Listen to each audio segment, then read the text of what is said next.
Hey everyone. So let's talk about the Democratic debate last night. I think it's important to remember that this primary season, there were only 6 Democratic debates. By comparison, back in 2008, the last time there was a contested Democratic primary season, there were 26 debates. So that means the importance of every individual debate this time around is greatly magnified. So with only 6, you've got to make them count. I think it's fair to say that Hillary Clinton won the debate last night. But more accurately, I would say that Bernie Sanders lost the debate last night. And I say that as a Bernie Sanders supporter. I've actually donated to his campaign. But I was disappointed in his performance, and I'd like to spell out the 3 basic reasons why. First of all, the only person who was well known last night to the American electorate was Hillary Clinton. Jim Webb, Lincoln Chafee, Martin O'Malley, even Bernie Sanders are widely unknown to large swaths of the American electorate. People in South Carolina, where there will soon be a primary, the African American community, the Hispanic community, those folks really don't know who Bernie Sanders is at all. And so it was very important when the moderator gives you a couple minutes to introduce yourself to the American people, you need to tell them something human about who you are as a person. Not launch into a set of policy prescriptions, but tell them who you are. And I feel that the first mistake that Bernie Sanders made was he didn't define himself as a human being for the electorate. For example, he could have said, I was born in Brooklyn, and eventually I moved to Vermont. My wife and I have been married for 27 years. I have 4 kids. In 1981, against all odds, I won election to be the mayor of Burlington, Vermont, where I served for 8 years. After that, I moved on and won a seat in the U.S. House of Representatives, where I served for 16 years and did very productive work there. Eventually, in 2006, I became a U.S. Senator from the state of Vermont. And in my last election, in 2012, I won 71% of the vote. So I think the people from my state are pretty happy with the job that I've been doing. To go back to my roots in Brooklyn, you wouldn't know it to look at me now, but I was the captain of the track team. I was a member of the basketball team that won the state championship. When I went on to the University of Chicago to college, and that's the renowned University of Chicago, where Barack Obama once taught constitutional law, you'd be shocked to learn that in 1962, when I was there, the University of Chicago had segregated housing. They would route black students to this building over here and white students to this building over here. I led the protests that got that policy changed in 1962. And that's just the tip of the iceberg in terms of my commitment to economic equality and racial justice. And you're going to hear more about my vision as this debate goes on over the next 2 hours. Now, that would have been much more informative, compelling, and interesting to hear about Bernie Sanders than to hear him launch into his standard stump speech about the billionaire class and the corrupting influence of big money. Not that those things aren't important, but you've got the next 2 hours to talk about things. Who are you as a person? That's what the American people want to know first. Now, the second misstep that Bernie made last night was that anybody who had given it any thought whatsoever knew that the first question he was going to be asked was, what does it mean, Senator Sanders, to call yourself a democratic socialist? What is a democratic socialist? So Bernie had to have a good answer to that question. It should have been a softball that he would knock out of the park. His most important challenge last night was to affirm his commitment to private business and private enterprise. And that's what he should have said. I believe strongly in private business, private enterprise, but I also believe that private enterprise has to be reined in, it has to be regulated so that it's working for the American people and not against the American people. That's why we have child labor laws.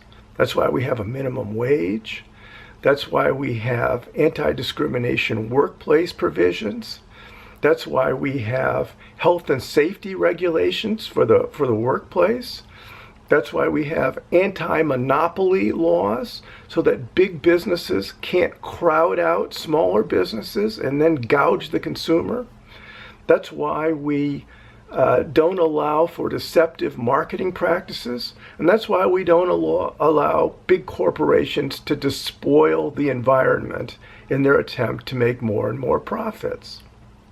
I also believe that there are some things that government does better than private business. One of those is providing health care.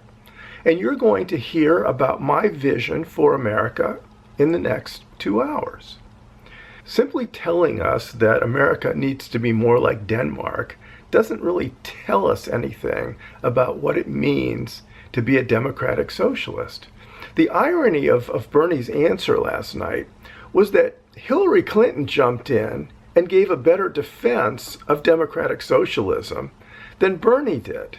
And so it amazed me that he wasn't better prepared for that question and that he couldn't give a clear, concise definition of what that meant to the American people.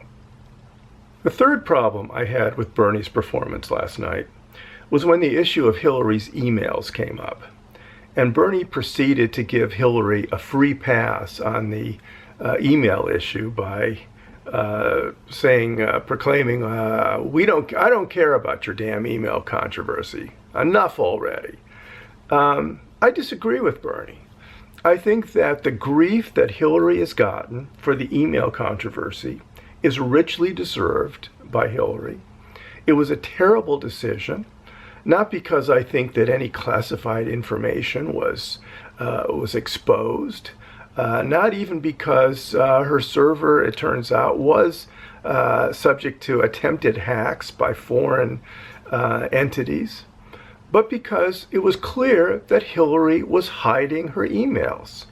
What she did violated departmental policy. No, it's true, it didn't break any laws.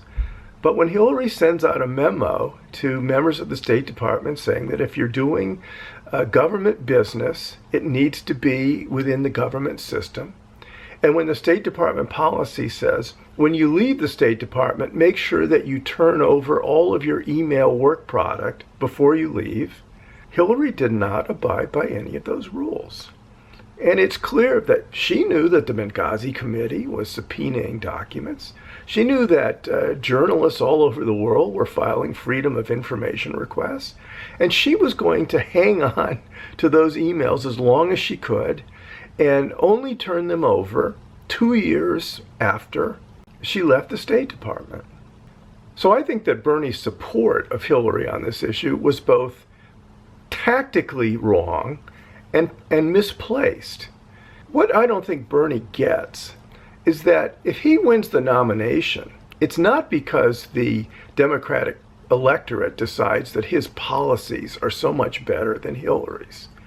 There really isn't that much difference between their policy prescriptions.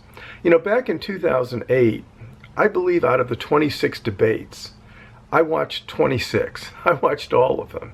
And by the end, when it had been whittled down to Barack Obama and Hillary Clinton, they would debate for 2 hours with nary a hair's difference between their views and would argue about minutia for 2 hours, trying to distinguish themselves from one another. The electorate did not nominate Barack Obama because his ideas were so much better. They nominated him because they believed in his vision, they perceived his humanity, they liked his rhetorical skills, and also he ran a campaign that was about 100 times better than the one Hillary ran. People believed in Barack Obama's character. Winning a nomination, winning an election is only 50% about policy. The other 50% is the electorate taking the measure of who you are and deciding that's the person with the leadership or the intellect or the decency or the warmth or the inspiring values that I want to support. And if Bernie forgets that it's about a human being and simply thinks it's about his ideas, he's going to lose. So the minute that Bernie threw Hillary that lifeline during the email discussion, Hillary relaxed immeasurably. It was like, wow, all right, I've gotten through the email part of this. It's smooth sailing from here on out. And by the end of the debate, the most relaxed person, from my perspective, the most relaxed person on that stage was Hillary Clinton.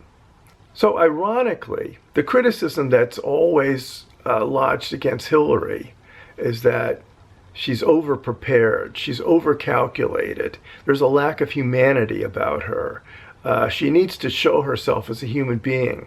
Those are the things that I would say about Bernie Sanders. He needs to come out of his shell. It's not just about ranting against the excesses of billionaires and billionaire corporations and the Supreme Court decision, Citizens United. It's about who he is as a person that will or won't get him the nomination for the Democratic Party. And he's got 5 more debates to do it. Let's see what happens. I'm Jeff Rowan. Thanks for watching.